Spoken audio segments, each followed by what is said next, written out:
Je plonge avec la définition de la douleur. On pourrait passer facilement les 3 prochaines heures à discuter de la définition. Il y a beaucoup de ramifications de cette définition-là. Chaque mot qui est inclus dans cette définition-là a une raison d'être qui est bien fondée sur une réalité clinique et une réalité de recherche, en fait, qui crée aussi certaines tensions. Dans mon laboratoire, donc, on s'intéresse à la neuropsychophysiologie de la douleur. On a l'avantage d'avoir un scanner 3 Tesla qui est dédié à la recherche à 100 %. Alors, on étudie différents phénomènes. Donc, la nociception, ici, vous voyez une amputation au 18e siècle. Donc, amputation, je produis de la nociception, c'est-à-dire un dommage au tissu en périphérie. Le participant ressent une douleur. L'observateur peut lui proposer, par exemple, le psychologue cognitiviste peut lui proposer de se distraire en pensant à autre chose. Peut-être qu'il y a quelqu'un de formé en hypnose dans la salle qui va essayer d'induire un état hypnotique, donc de détente et d'analgésie. On témoigne aussi d'une expérience émotionnelle importante par toutes ces manifestations-là qui peuvent être perçues plus ou moins bien par les observateurs. Donc, on peut aussi envisager, examiner l'effet de la douleur d'autrui sur soi-même, sur les soignants même, examiner comment la présence ou l'observation de douleur à l'urgence dans des services, par exemple, de soins en pédiatrie chez les grands brûlés où les patients manifestent de la douleur. Donc, quel impact ça aura sur les soignants?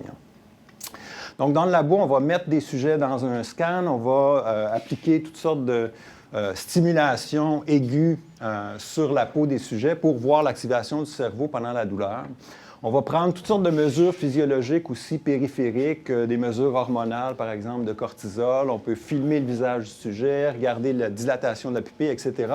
Donc, on va prendre les mesures physiologiques pour voir comment l'activité du cerveau pendant la douleur est corrélée non seulement au rapport verbal, mais aussi à toutes les réponses physiologiques, donc toutes les manifestations physiologiques de la douleur et comportementales avec l'expression faciale, pour regarder, par exemple, des régions qui s'activent pendant la douleur et qui peuvent être modulées. Ici, c'était une étude sur l'hypnose où on suggérait que la douleur serait plus intense ou moins intense. Et ici, plus désagréable ou moins désagréable.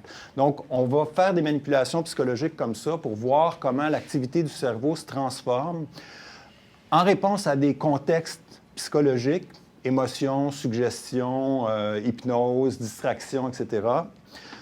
Donc, pour essayer de mieux comprendre comment l'activité du cerveau va traduire l'information sensorielle afférente, donc l'information qui est véhiculée par le stimulus nociceptif qui active les nerfs en périphérie, comment cette information-là va être modulée par le cerveau pour donc donner une expérience qui va différer selon le contexte, selon les conditions expérimentales.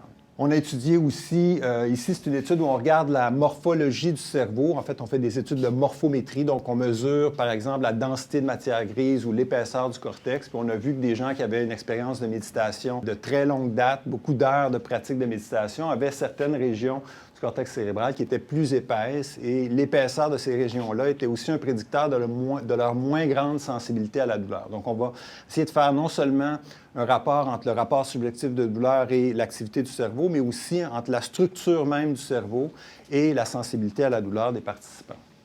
Donc, notre modèle général, notre modèle d'interprétation, c'est qu'il y a un input nociceptif, en périphérie, un stimulus qui peut produire potentiellement des dommages au tissu, ou en tout cas qui est perçu comme tel. On peut mesurer des réflexes moteurs, des réflexes au niveau du système nerveux autonome, des réponses hormonales et du système nerveux autonome qui peuvent être générés au niveau du tronc cérébral. Il y a une activation au niveau du cortex cérébral qu'on associe généralement à la perception de la douleur. Il y a des régions préfrontales souvent qui vont s'activer et qui vont s'activer en particulier dans des contextes de modulation, hypnose, placebo, distraction. Et on va essayer de comprendre comment ces activations-là modulent l'activité du système de douleur. Cette activation-là de régulation de la douleur peut même agir pour aller moduler l'input au niveau de la moelle épinière. C'est-à-dire que dans un contexte de modulation psychologique, par l'hypnose, par exemple, ou par l'administration d'un traitement placebo, on va changer non seulement l'activité du cerveau, mais on peut même agir au niveau de la moelle épinière, puis changer la réponse réflexe au niveau spinal, donc ce qui témoigne d'un potentiel assez puissant de certaines interventions psychologiques. On va aussi évaluer différents comportements de douleur, donc comme l'expression faciale. Donc, dans le labo, on s'est intéressé à l'attention, la distraction, l'hypnose, méditation, l'effet placebo, l'effet des attentes de façon plus générale, l'effet des émotions, l'empathie, expression de la douleur. Donc, il y a beaucoup de variabilité d'une personne à l'autre dans la quantité d'expression faciale qu'on produit. Il y a des variations interculturelles aussi. Donc, on s'est intéressé à ces différences-là. Puis, c'est assez intéressant de voir que pour le même stimulus, pour le même input périphérique, et pour le même niveau de douleur apporté. Si je donne le même stimulus à tout le monde, il va y avoir des différences. Certains vont dire 2 sur 10, d'autres 5 sur 10, d'autres 8 sur 10. Ces différences-là, on les voit au niveau de l'activité cérébrale. Mais pour 2 personnes qui disent 5 sur 10, il y en a peut-être une qui va dire 5. Puis l'autre va faire 5. Donc, cette différence-là, au niveau de l'expression, on peut aussi la voir au niveau du cerveau. Puis on voit que les régions qui régulent l'expression faciale ne sont pas les mêmes que celles qui codent pour le rapport subjectif de douleur. Finalement, stress, douleur aiguë et chronique. Donc ici, évidemment, dans nos études, on regarde beaucoup la douleur aiguë dans un contexte expérimental parce que ça nous permet de faire toutes ces manipulations-là en présence d'un stimulus contrôlé. Mais on s'intéresse aussi, évidemment, aux conditions chroniques. On a regardé aussi les effets d'apprentissage de la peur, l'anticipation de la douleur. Puis dans des études cliniques, ce qui est particulièrement pertinent ici, c'est qu'il y a aussi un modèle, puis je pense qu'on aura l'occasion d'en parler plus tard aujourd'hui, un modèle, disons, dominant dans le domaine de la douleur qui suggère que la douleur pathologique persistante ou la douleur chronique implique bien souvent un déclencheur périphérique, mais aussi va entraîner des modifications au niveau du système nerveux central.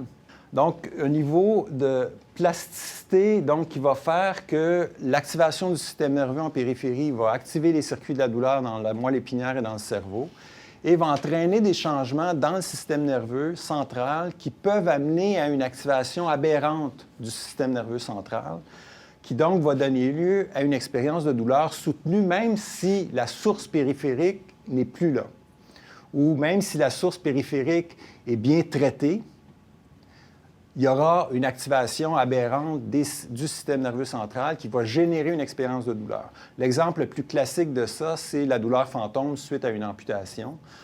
La douleur, dans ces cas-là, est générée par une activation aberrante, anormale du système nerveux central. Donc, le modèle très dominant donc, dans le contexte de la douleur chronique, de certaines douleurs chroniques, je devrais dire, c'est qu'au niveau du système nerveux central, il y aura des modifications des systèmes de la douleur ou de régulation de la douleur qui vont expliquer la douleur pathologique persistante. Donc, la plupart des chercheurs, des spécialistes de la douleur s'entendent pour définir la douleur comme une expérience subjective. L'Association internationale de recherche sur la douleur, l'association scientifique, définit son objet de recherche comme une expérience subjective qui a des composantes sensorielles et émotionnelles. C'est, je pense, une question de réflexion pertinente dans un contexte scientifique. La douleur est-elle un phénomène biologique, psychologique ou social? Comment les neurosciences nous permettent aujourd'hui d'explorer des phénomènes complexes comme les émotions, l'empathie? Les outils qui ont été développés depuis une trentaine d'années nous ouvrent une fenêtre vraiment exceptionnelle sur ces différents phénomènes-là. Finalement, on peut élargir aussi comment les méthodes modernes de neuroimagerie transforment notre façon de comprendre même les fonctions cérébrales. La fonction du cerveau humain nous force aussi à redéfinir notre relation, notre conception de la relation corps-cerveau-esprit. Moi, j'essaie de convaincre même mes étudiants, puis des fois même mes collègues, d'arrêter de voir la psycho et la physiologie comme deux phénomènes différents, mais de les voir plutôt comme deux ensembles de méthodologies qui nous permettent d'aborder un phénomène sous différents angles. Donc, je pense que je vais conclure là-dessus.